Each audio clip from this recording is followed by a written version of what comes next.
देवगढ़ का अभिशप्त जलकुंड एक लोक कथा। देवगढ़ के शांत पर्वतों और प्राचीन मंदिरों के बीच एक गहरी और रहस्यमयी झील है।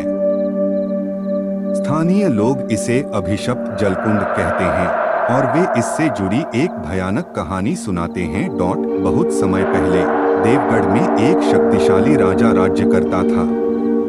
उसकी एक सुंदर रानी थी जिससे वह बहुत प्रेम करता था।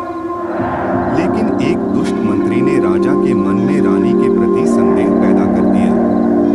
क्रोधित राजा ने अपनी निर्दोष रानी को उसी जलकुंड में डुबोकर मार डाला।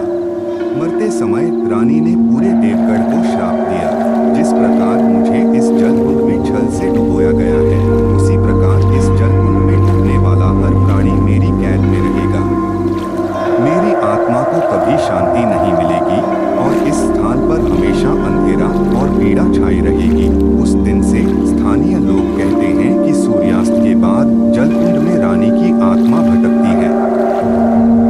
जो भी उस समय जलकुंड के पास जाता है या उसमें प्रवेश करता है, वह कभी वापस नहीं आता। वे कहते हैं कि रानी की आत्मा उन्हें अपनी कैद में खींच लेती है और उनकी चीखें रात के सन्नाटे में सुनाई देती हैं। लोग यह भी कहते हैं कि जलकुंड का पानी कभी शांत नहीं रहता, हमेशा लहरें उठती रहती हैं, जैसे रानी की आत्मा बेचैन हो। वे चेतावनी देते हैं कि कोई भी उस जलकुंड के पास न जाए, खासकर रात के समय, क्योंकि रानी का क्रोध अभी भी जीवित है। देवगढ़ के बुजुर्ग कहते हैं कि यह श्राप आज भी कायम है।